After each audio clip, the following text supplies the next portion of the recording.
Afwan ya Ustaz. Tolong dibuka cadarnya karena supaya tahu kita bacaannya.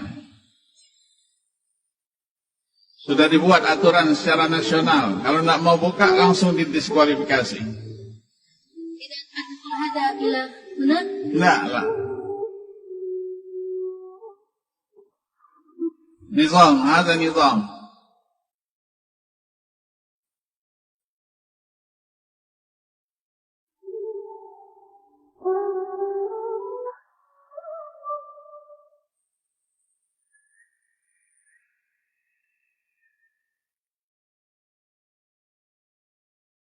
Asif ya Ustaz.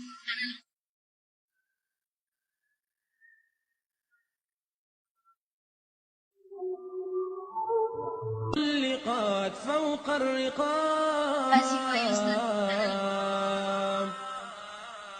نادوا بتحرير الفتاة وألفوا فيه الكتاب. من هذه الفتاة الشجاعة؟ تواصلت مع بعض الأخوة من لهم اهتمام بالأمور الدعوية في إندونيسيا، وأتاني هذا الخبر. اسمه الأخت ميسرة، وهي طالبة في معهد العلوم فرع جامعة الإمام بمدينة ميدان الأندونيسية، قسم الشريعة المستوى الثاني.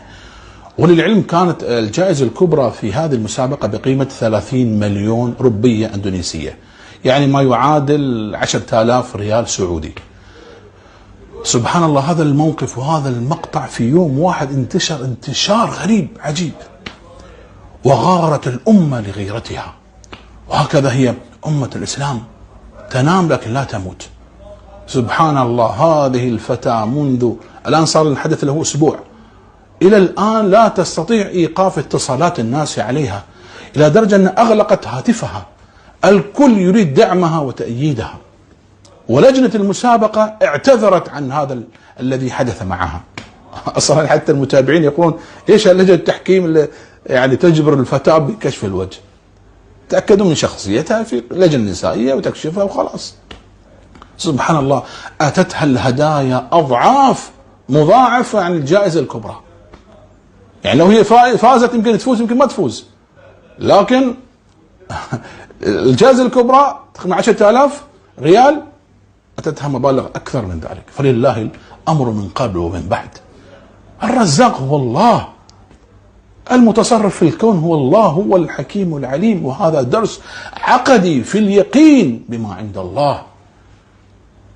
وصدق النبي عليه الصلاة والسلام: من ترك شيئا لله عوضه الله خيرا منه. ويوم الخميس الماضي كرمتها إحدى القنوات المحلية الأندونيسية، قناة وصال، وسلمتها مكافأة مالية بقيمة 100 مليون روبية، ما يعادل 30,000 ريال سعودي، يعني 3 أضعاف من قيمة جائزة مسابقة القرآن الكريم. سبحان الله. وخلال هذا اللقاء التلفزيوني أعلن عن مبادرة إطلاق مسابقة لحفظ وتفسير القرآن الكريم في إندونيسيا عبر شاشة تلك القناة. وهذه المسابقة القرآنية تحمل اسم الأخت ميسرة. شوفوا البركات، شوفوا الخير، وذلك في العام القادم 2021. سبحان الله، كيف موقف يسير وقفت هذه الفتاة بشجاعة ودافعت عن حجابها ونقابها.